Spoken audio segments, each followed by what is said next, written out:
भूषणं सीतारां सुनामधामनिरतं तं सद्गुरुं संभजे। नीलाम्बर श्यामलकोमलाङ्गं सीतासमारूपितवामभागं पाणौ महासायकचारुचापं नमामि रामं रघुवंशनाथं। यत्र यत्र रघुनाथ कीर्तनं तत्र तत्र कृतमस्तकाञ्जलिं बाष्पवारि परिपूर्णलोचनं मारुतिं नमत राक्षसान्। वाञ्छाकल्पतरुभ्यश्च कृपासिन्धुभ्येव च पतितानां पावनेभ्यो श्रीवैष्णवेभ्यो नमो नमः। भक्तभक्तिभगवन्त गुरु चतुर्नाम वपुषे। इनके पद वंदन किए नासत विघ्न बने। हर जो आए विराजिए कथा सुनहु इतिहास।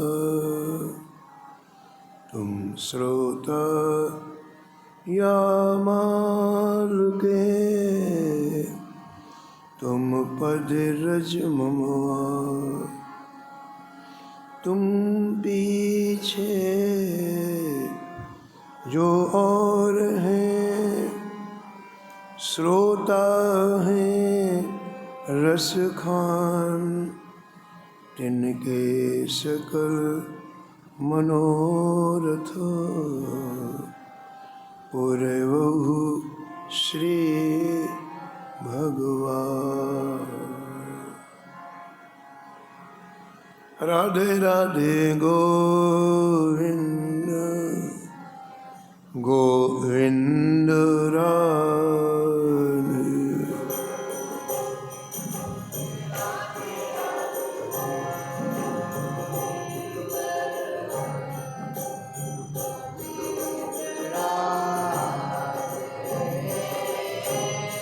हे राधे राधे गोविंद राधे।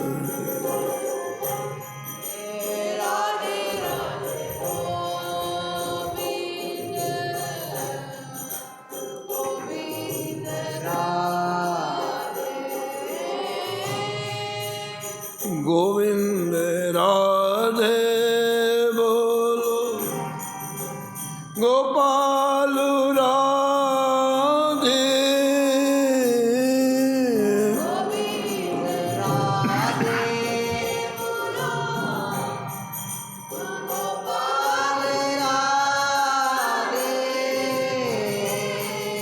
हे गोविंद राधे गोपाल राधे।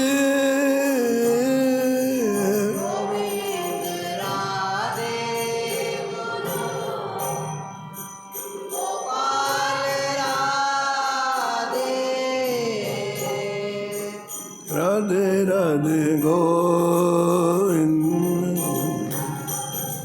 गोविंद राधे। राधे राधे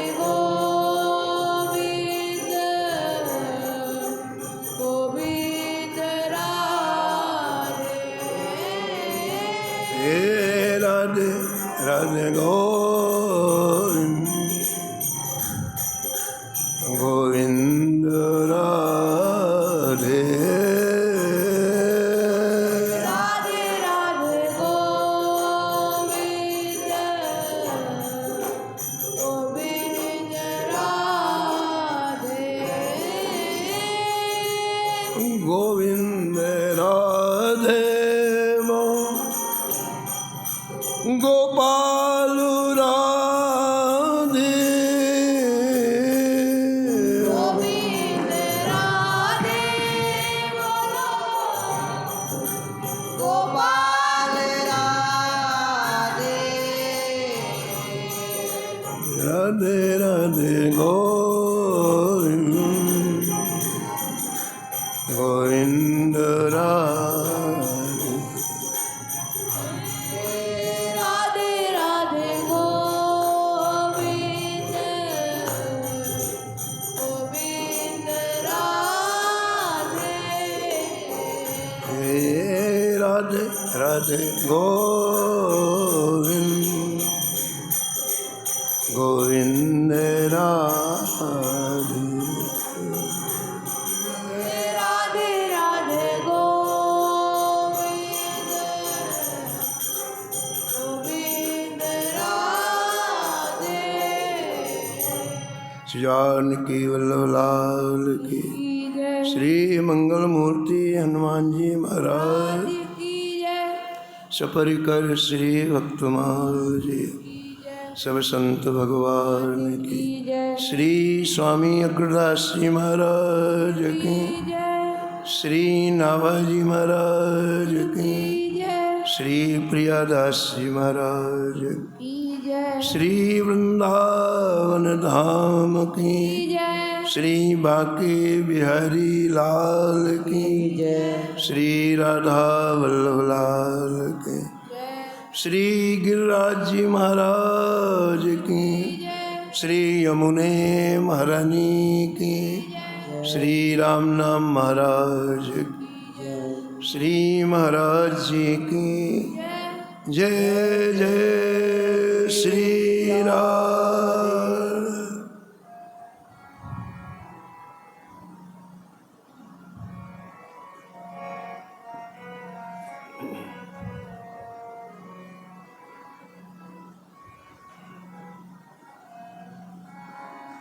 अविलास भक्त अंगद को पुरुषोत्तम पूर्ण कियो अभिलाष भक्त पुरुषोत्तम पूर्ण कियो नग अमोल एकता है सबे भूपत मिलया छे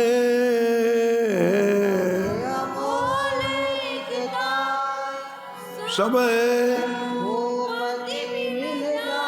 साम दाम बहु करे दास नाहिन मत काछे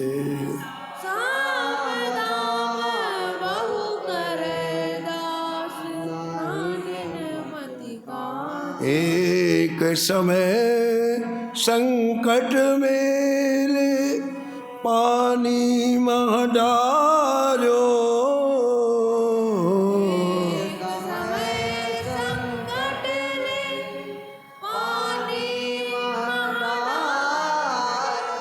प्रभो तिहारी वस्तु बदन ते वचन उचारो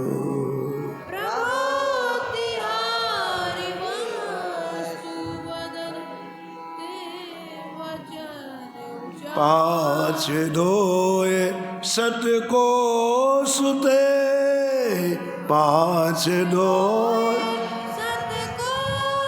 हर हीरा ले उरु धरो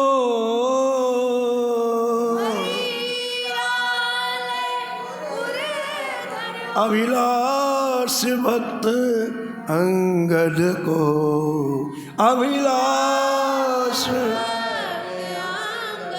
पुरुषोत्तम पूर्ण कियो।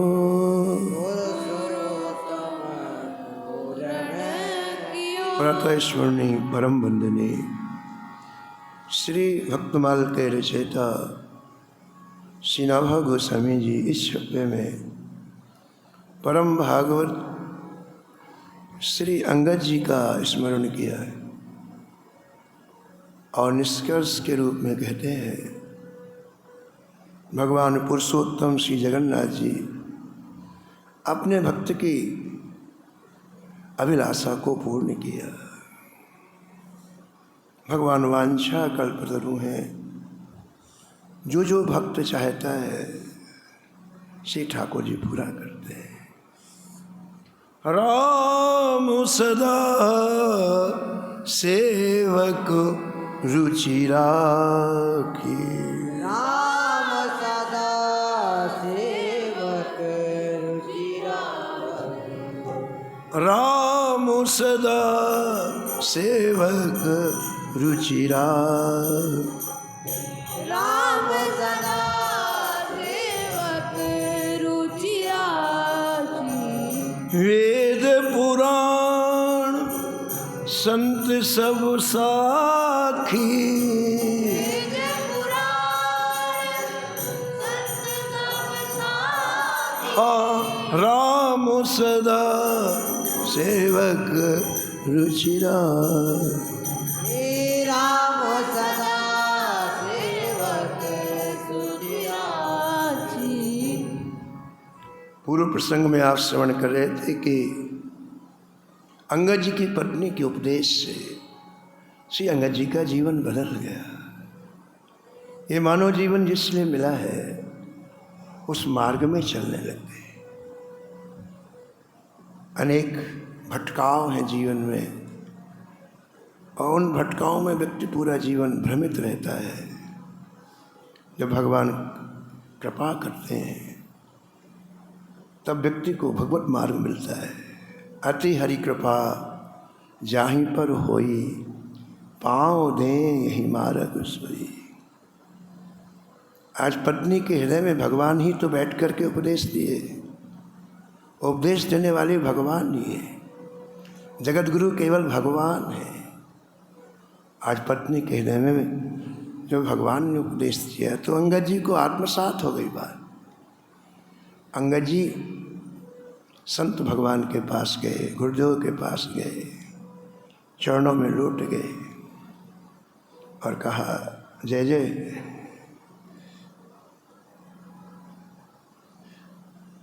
मैं अज्ञानी जीव हूँ, मेरे से जो अपराध हो गए उन्हें आप क्षमा कर दो।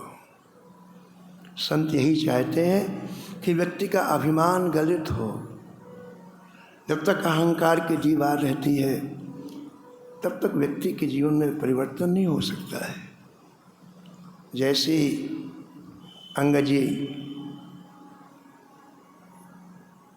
ने प्रायश्चित किया, क्षमा याचना की, हृदय से लगा लिया संत भगवान ने और कहा, बस अब तुम वैष्णव बन करके भगवान की आराधना करो।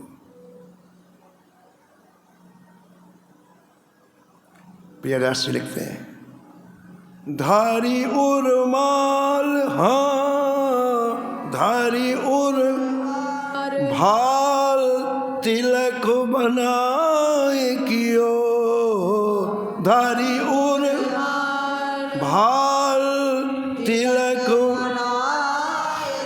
लियो, शीत प्रीत को उपजी नवीन है, लियो शीत प्रीत को उपजी नवीन है, उपजी नवीन है, उपजी नवीन है।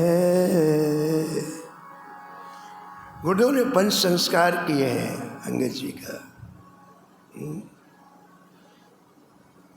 गले में तुलसी जी की कंठी पर धराई है, माथे में तिलक लगाया है, बाहुओं में ठाकुर जी के आयुध लगाए हैं,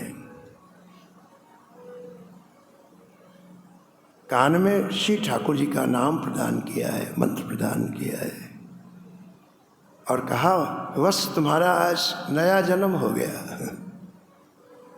अब तुम पहले वाले नहीं रहे, तुम्हारा नया जन्म, अब तुम ठाकुर जी के हो गए, पहले तुम संसार के थे, अब तुम ठाकुर जी के हो गए। तो नए जन्म का नया नाम होता है, उसका इनका नया नाम रख दिया।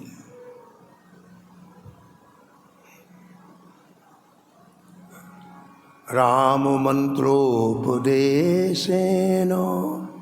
राम मंत्रोपदेश माया दूर मुपागता माया दूर।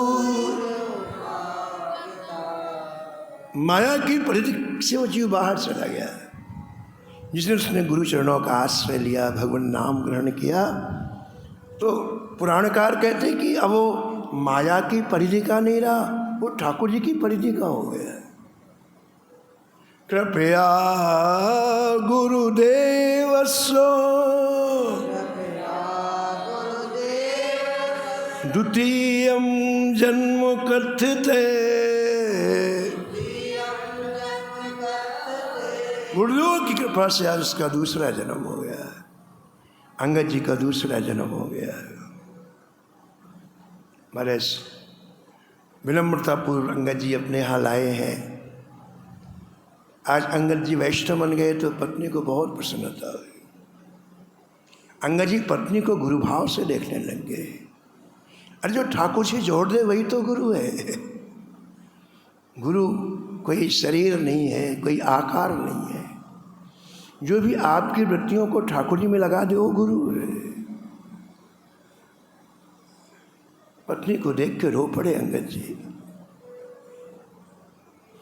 कहा मैं नरक की यात्रा कर रहा था, कहा तुमने मुझे भगवत धाम का अधिकारी बना दिया। पत्नी ने अनेक तरह के व्यंजन बनाए हैं, आज गुरुदेव के निमित्त भगवान का भोग लगाया है, अपने हाथ से परोस परोस करके गुरुदेव को खिलाया है। आज अंगद जी के आँख के आंसू बंद नहीं हो रहे हैं। भक्तमाल के टीकाकार प्रियदास जी कहते हैं, प्रीत को उपजी नवीन है। एक नया भाव उत्पन्न हुआ है अंगद जी के हृदय में, नया प्रेम उत्पन्न हुआ है। हृदय का प्रेम ही तो आंसुओं के रूप में बाहर आता है। जो शुष्क हृदय होते हैं वो कभी रोते नहीं है, उनकी आंख से कभी आंसू नहीं निकलते हैं। आज अंगद जी के आंसू बंद नहीं हो रहे हैं, नवीन भाव उत्पन्न हुआ है। अब मैं जीवन में कभी गलती नहीं करूँगी। इतना जीवन मेरा व्यर्थ में चला गया। अब लो नसानी अब न सही,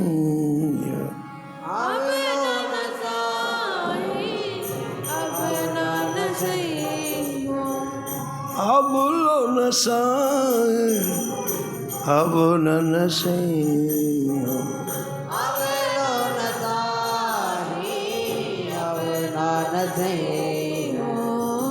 पायो नाम चारु चिंतामणि,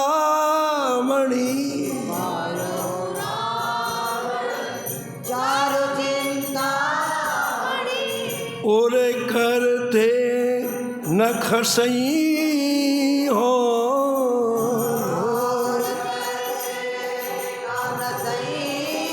मेरे गुरुदेव ने अनुग्रह करके मुझे नाम चिंतामणि दी है, अब मैं हृदय में पकड़ के रखूंगा। पायो नाम चारु चिंतामणि, पायो नाम चारु चिंतामणि, हाँ और करते न खसई हो।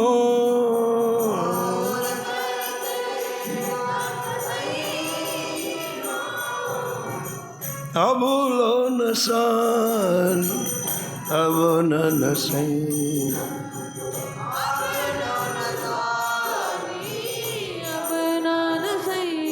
मेरे गुरुदेव ने जब मुझे नाम दिया तो ठाकुर के रूप माधुर्य का भी वर्णन किया है।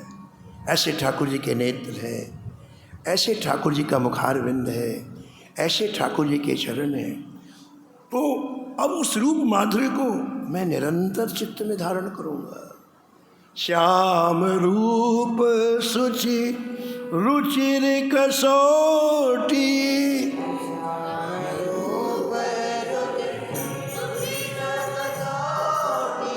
चित कंचन कसई हो, चित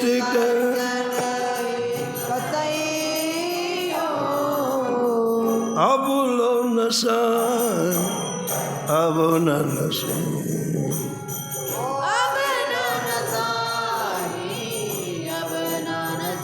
अंगद जी को पहले वाला जीवन याद आ रहा था। कितना आप में लोगों का अपमान करता था, कितना अहंकार था, मैं दूसरों को बड़ी हे दृष्टि से देखता था। इन इंद्रियों ने मेरे जीवन का सर्वनाश कर, अब ऐसा नहीं करूँगा। परवश जान हस्यो इन इंद्रिन,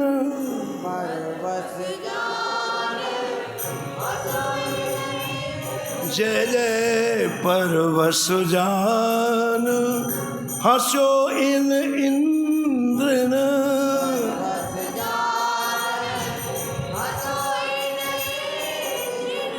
निज बस हुए न हसई हो,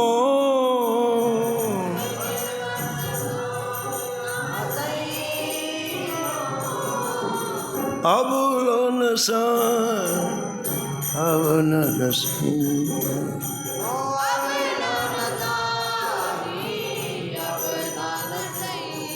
अंगद जी कहते मैं प्रतिज्ञा करता हूँ कि श्री रघुनाथ जी के चरणों को छोड़ करके चित्त को एक क्षण के लिए कड़ी लगाऊंगा। मन मधुकर पन के तुलसी, हाँ मन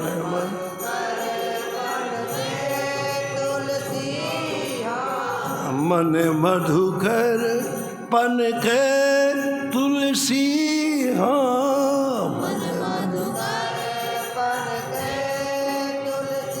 रघुपति पद कमल बसई हो,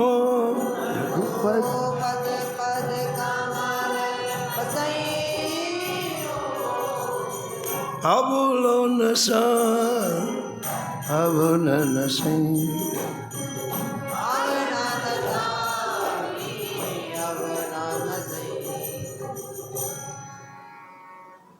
आंसुओं से नहा गए अंगद जी।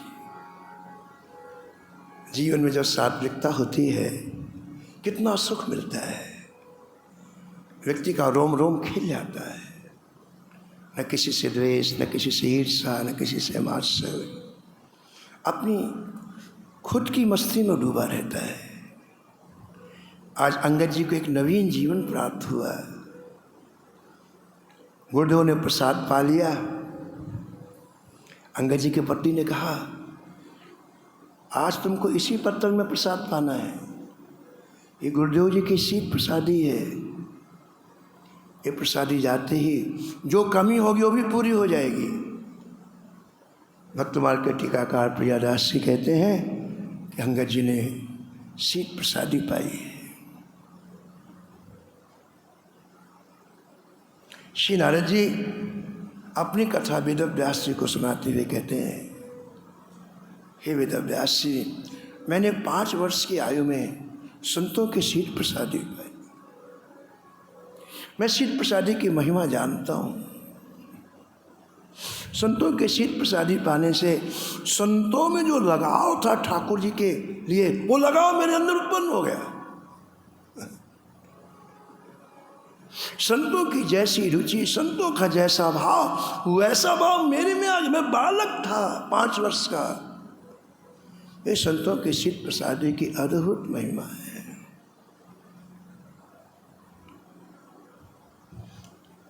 प्रियदासी अब उस प्रसंग का वर्णन करते हैं जो मूल छप्पे में आया है। नग अमोल एक ताहि सबे भूपत मिले आचे। ये कौन सी कथा है? उस कथा का विस्तार श्री प्रियादास जी महाराज करते हैं। सिलेरी सिंह राजा थे रायसेनगढ़ के। जिस स्टेट में अंगद जी रहते थे उस स्टेट का नाम था रायसेनगढ़। ये सवाई माधोपुर के पास स्टेट थी, अब नहीं है, पहले थी। ये 500 वर्ष पहले की घटना है। राजस्थान में स्टेट थी।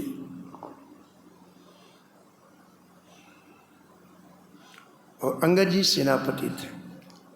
राजा थे सहेली सिंह। कल आपने सुना कि अंगद जी के भतीजे लगते थे सहेली सिंह जो राजा थे, और अंगद जी के सेनापति थे। तो धोखा देकर किसी पड़ोसी के राजा ने हमला कर दिया इनके ऊपर।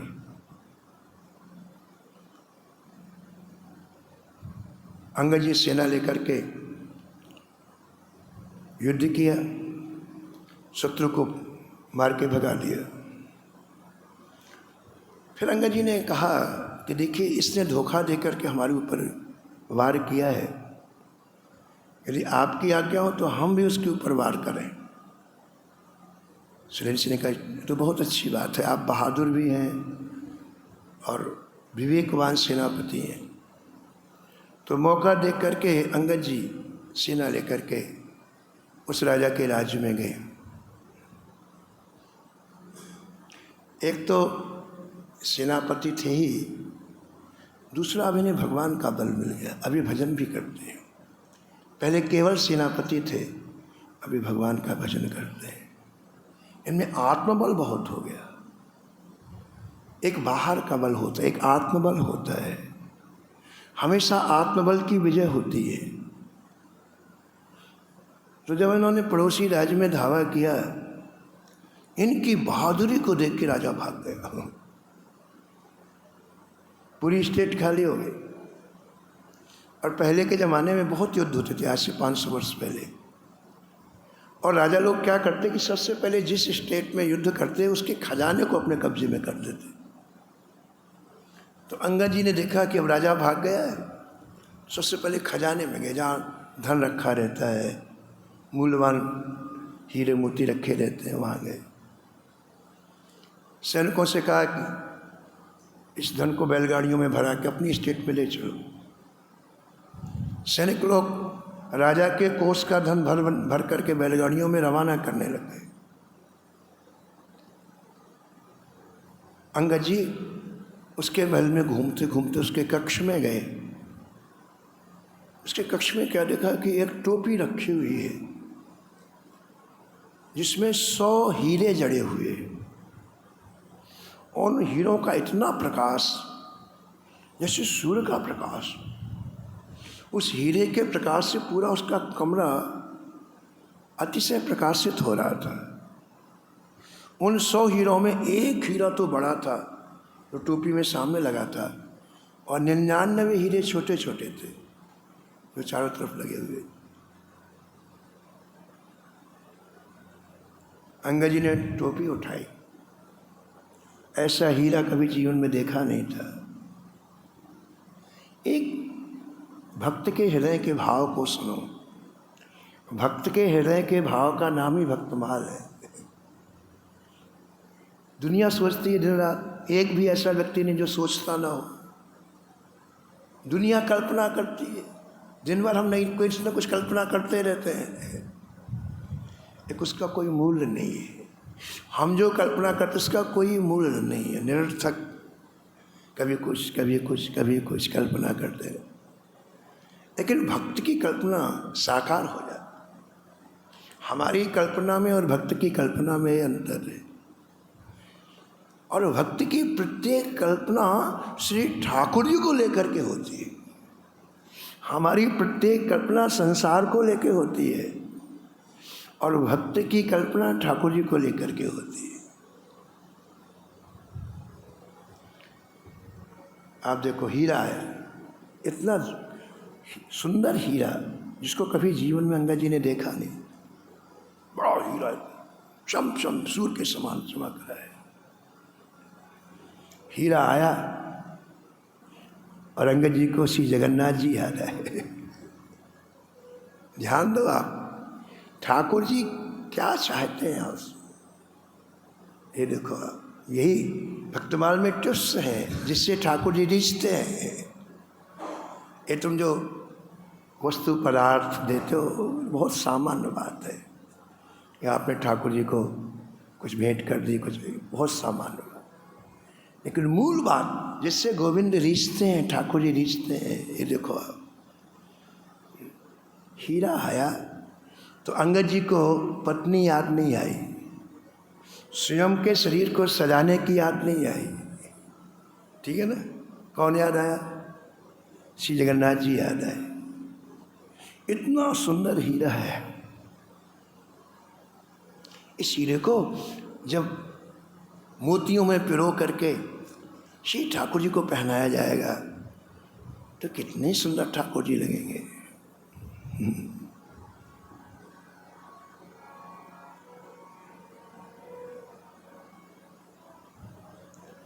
इतनी सी बात पर ठाकुर जी खुश हो गए। देखो, कुछ दिया नहीं, कुछ लिया नहीं, अंगद जी के मन में इतनी बात आई बस कि ये हीरा श्री जगन्नाथ जी महाराज जब पहनेंगे तो कितना सुख। ठाकुर जी खुश हो गए। चढ़ी फौज संग चढ़ो बैरी पुरमार बढ़ो, चढ़ी फौज संग चढ़ो बैरी पुरमार बढ़ो, कढ़ो टोपी लेके हीरा सत एक पीने, कढ़ो टोपी लेके हीरा सत एक पीन है, सत एक पीन।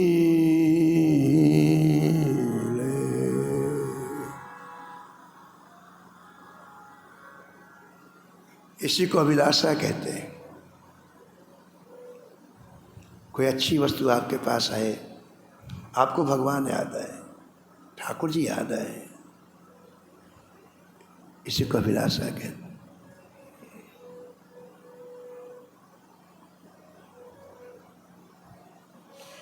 हमारे वृंदावन में एक माता जी थी जिनका नाम था लीला माता जी। श्री राम वृंदावन में कई वर्षों तक उन्होंने सत्संग चलाया। बिहारी जी के पास में सत्संग भवन बनाया कई वर्षों। तो अच्छे अच्छे संत आते थे, नित्य सत्संग होता था।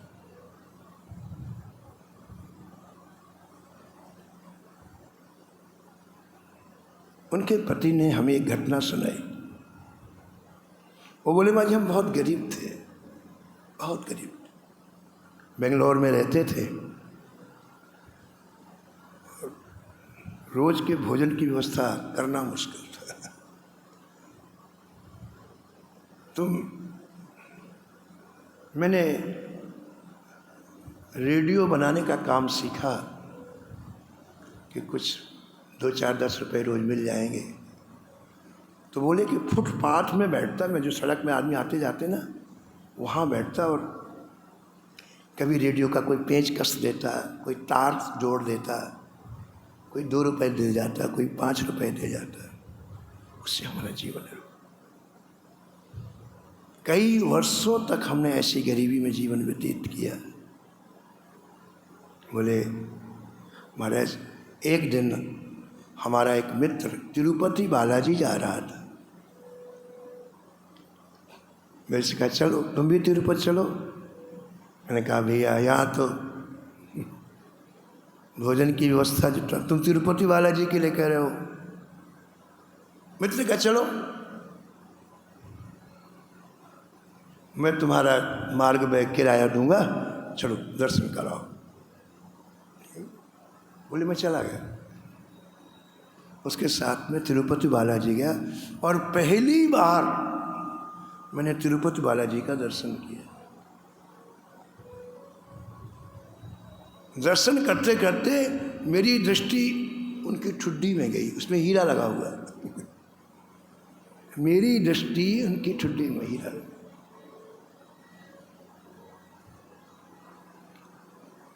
मैंने हीरा देख करके रो करके कहा जय जय, आप तो लक्ष्मीपति हैं, आपके पास तो अनंत ऐश्वर्य है,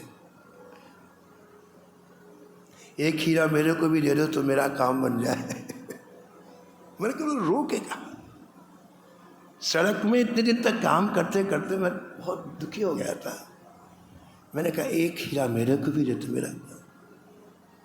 मैं प्रणाम कर करके बस इतना कह के वहाँ से हम लोग लौटे। तीसरे दिन मैं घर पहुँचा तो एक पोस्टमैन आया, बोले आपका पार्सल आया। मेरा पार्सल? मुझे पार्सल कौन भेजेगा? बोले नहीं, आपका नाम लिखा है, आपका दस्तखत बनाइए। पोस्टमैन पार्सल लेके चला गया, पार्सल को खोला, उसमें हीरा। और उस दिन से हम महाराज जी अरबपति बन गए। एक मिनट में ठाकुर जी अरबपति बना दिया।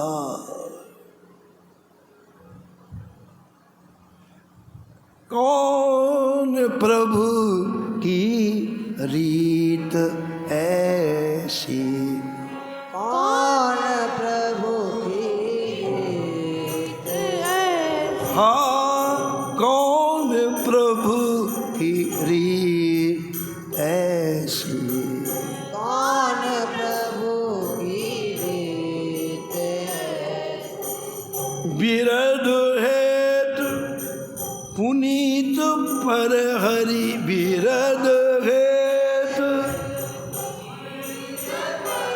हाँ बिरध हेतु पुनीत पर हरि, बिरध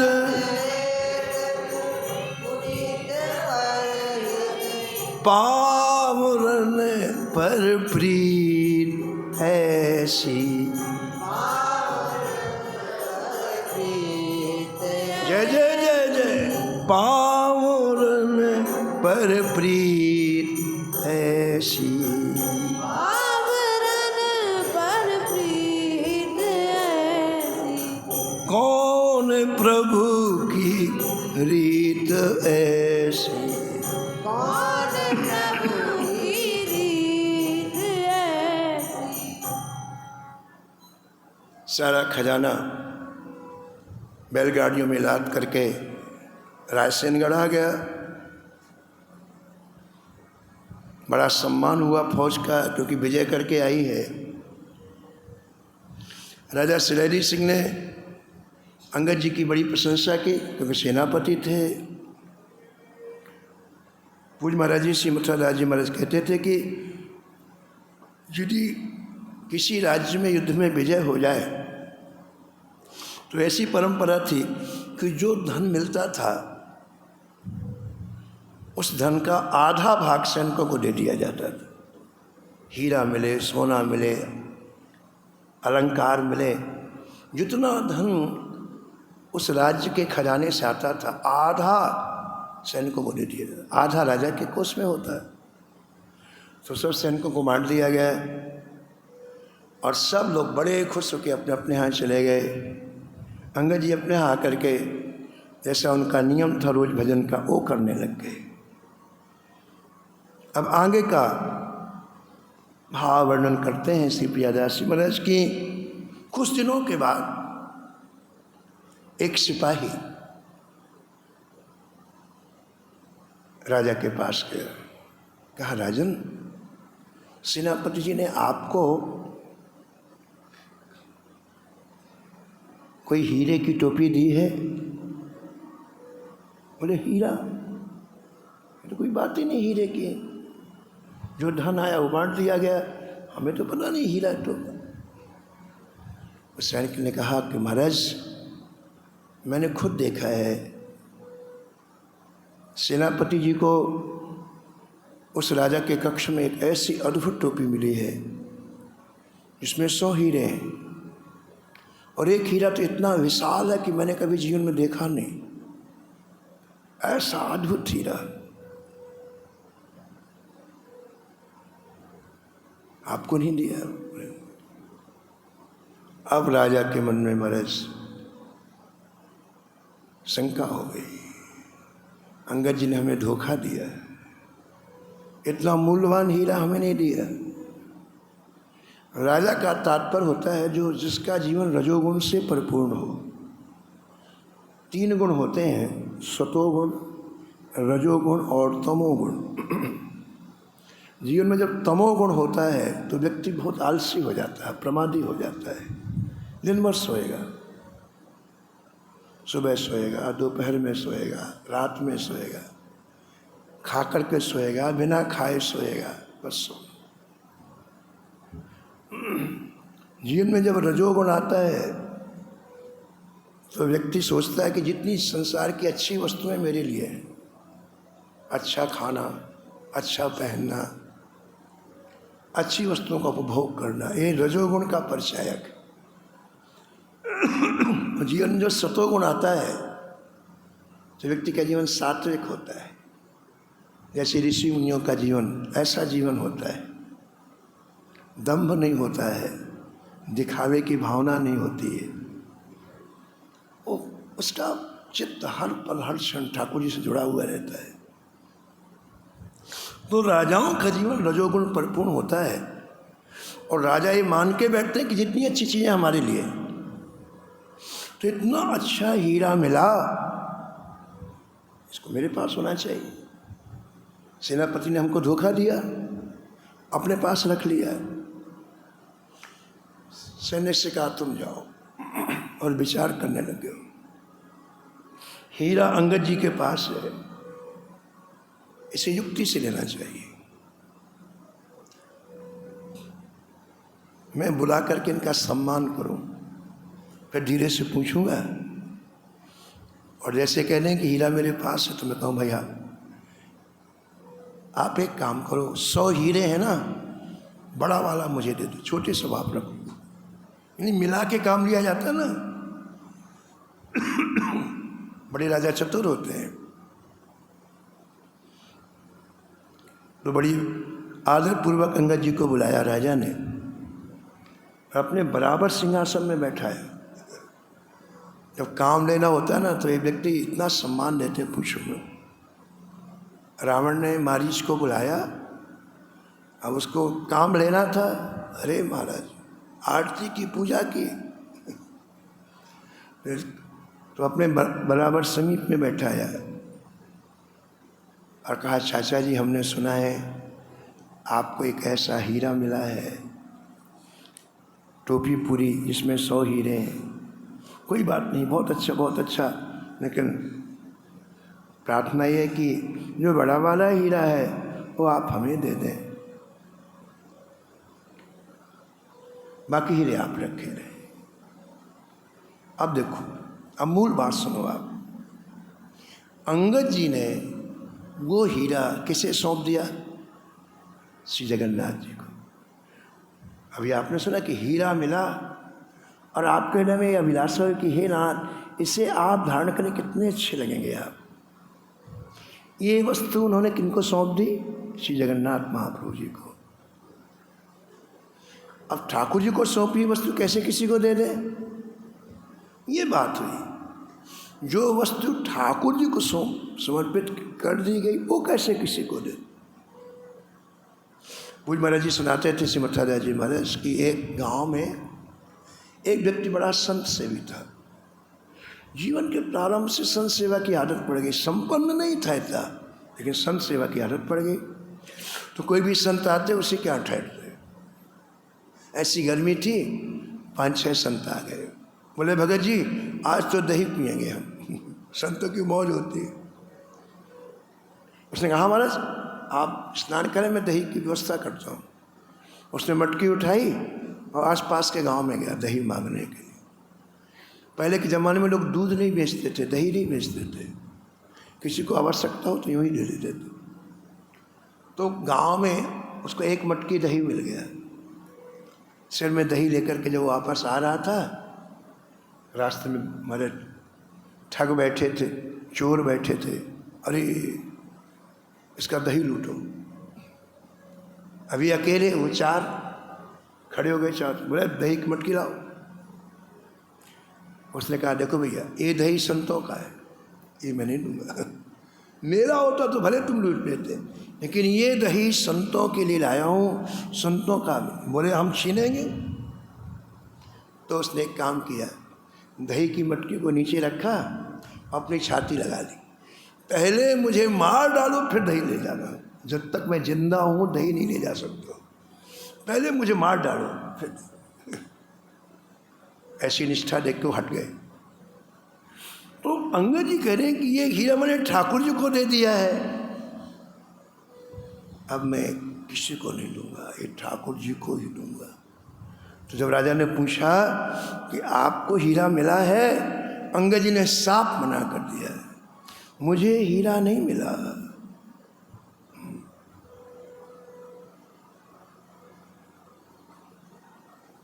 एक तो मिलावटी झूठ होती है और एक 100% झूठ होती है। अंगद जी कौन सी झूठ बोले? 100%। हीरा मिला है अंगद जी को, लेकिन क्या बोल दिया? हीरा नहीं मिला। ठीक है, अब बताओ झूठ बोलना चाहिए कि नहीं बोलना चाहिए? बोलो।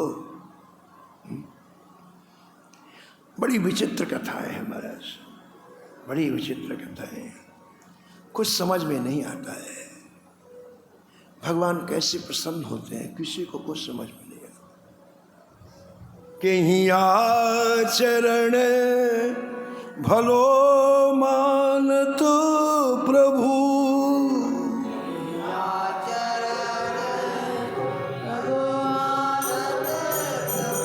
सो तो न समझ परो, सो तो न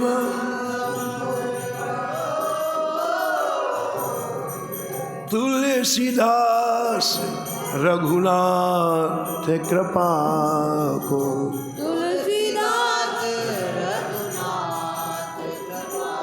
हाँ तुलसीदास रघुनाथ कृपा को, तुलसीदास रघुनाथ कृपा। जोवत पंथ खरो, जोवत जोवत पंथ खरो,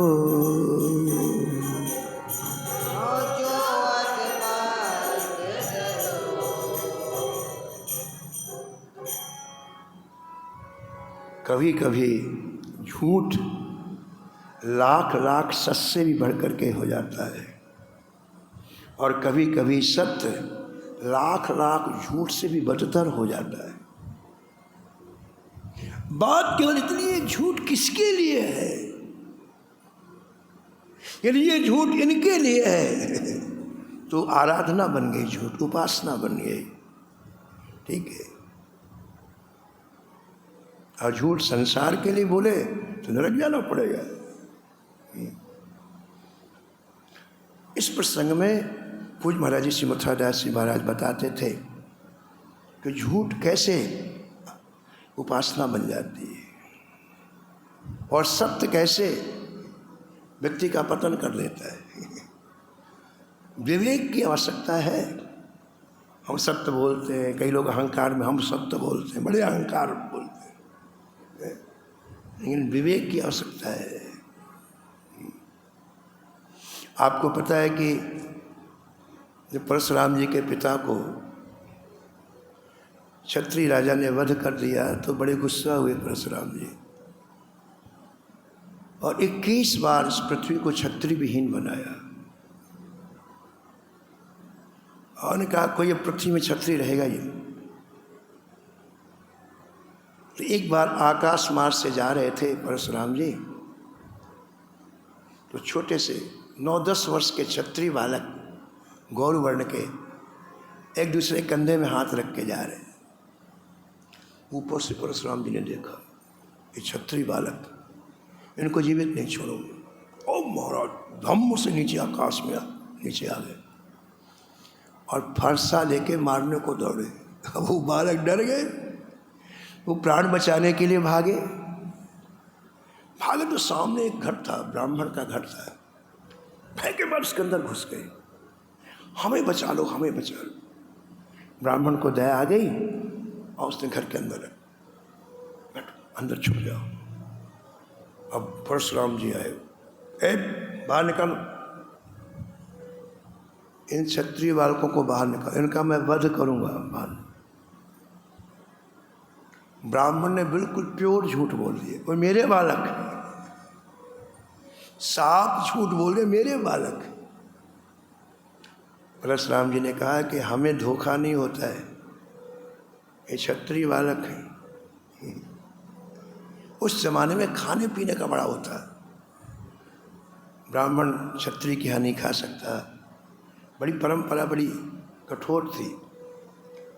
जब ब्राह्मण ने कहा मेरे बालक है, मेरे बालक है, तो परशुराम ने कहा तुम्हारे बालक हो, अपने साथ साथ थाली में बैठा के खिलाओ। अब भोजन परोस करके लाया गया, ब्राह्मण बैठा, दोनों बालकों को बैठा लिया, उनके साथ भोजन कर लिया। परशुराम जी चले गए, उसके प्राण बच गए।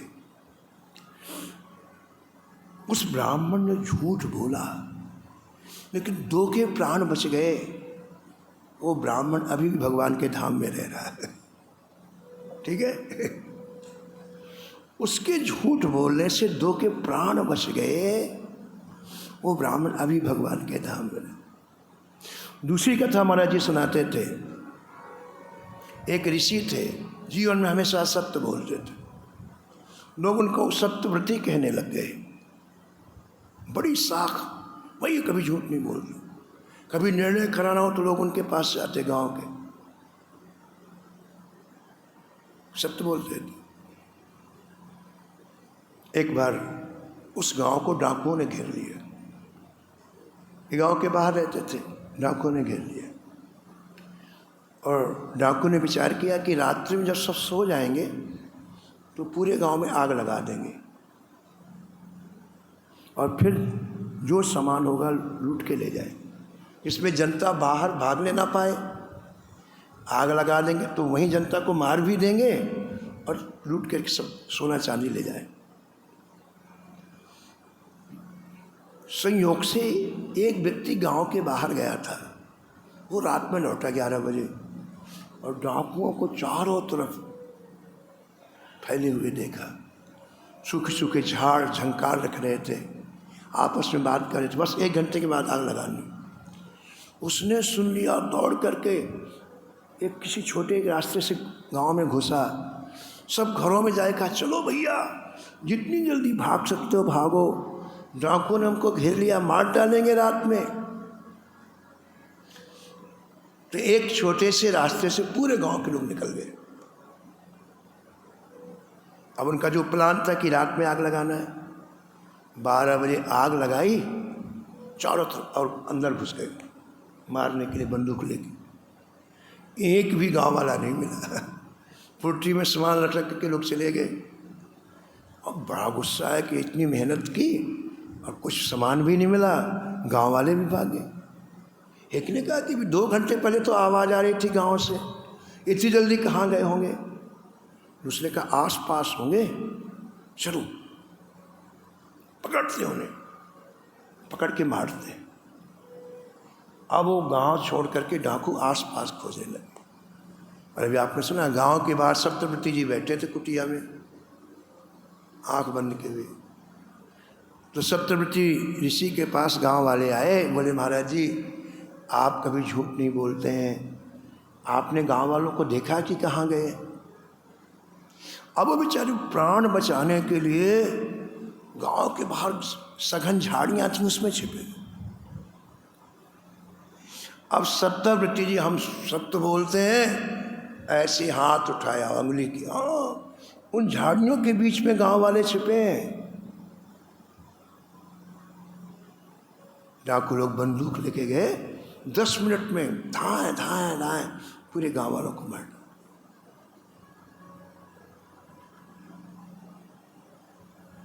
ये कथा श्री कृष्ण युधिष्ठिर जी को सुना रहे हैं। श्री कृष्ण कहते हैं युधिष्ठिर, वो सत्य बोलना मुनि अभी भी नरक में पड़ा हुआ है। उसके सत्य बोलने से हजारों लोग मर गए, इसलिए वो अभी भी नरक में पड़ा हुआ है।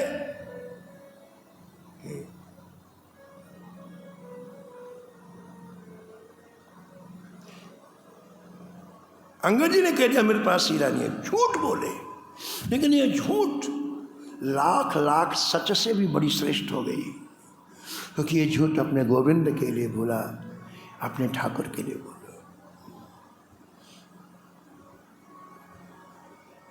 बिल्कुल भयभीत नहीं हुए। मैं तो ये हीरा ठाकुर जी को ही पहनाऊँ, मैं किसी को नहीं। जब तक मेरे प्राण रहेंगे ये हीरा मैं किसी को नहीं दूंगा, श्री जगन्नाथ जी को पहनाऊंगा। कैसे पहनाएंगे ये कथा आप कल सुनेंगे। समय की मर्यादा में वाणी को यहीं विराम। नमो नमो श्री भक्त सुमाल। नमो नमो श्री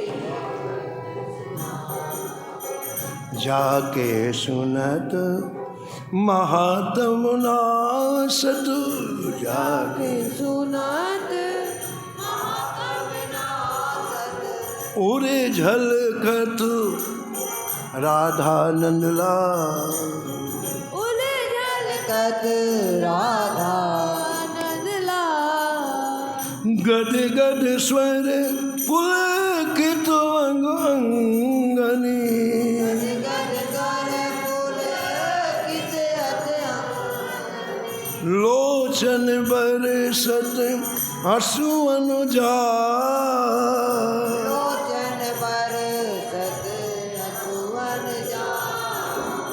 उतर जात अभिमान ब्याले विष,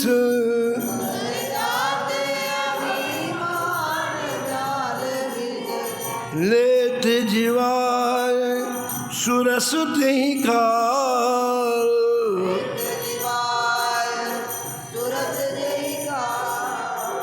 नमो नमो श्री भक्त सुमाल। नमो श्री भक्त होत प्रीत हरि भक्त जनन सो, प्रीत हरि भक्त जनन तो। लेत शीघ्र हटि चरण प्रसाद,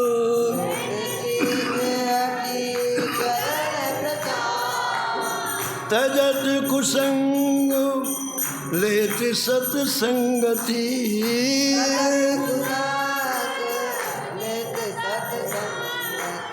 भाग जगत को अद्भुत भाग, भाग जगत को अद्भुत भाग। जय जय नमो नमो श्री भक्त सुमाल। नमो नमो श्री भक्त सुमाल। निशिवासर सोवत अरु जागत, शिवाकर सोवत अरु जागत। रोम रोम हुए करत निहार, रोम रोम करत निहार। श्री अग्रुणराम दास प्रिया प्रिया, नारायण दास प्रिया प्रिय। प्रगति जीवन रसिक रसाल, प्रगति जीवन रसिक रसाल। जय जय नमो नमो श्री भक्त सुमाल।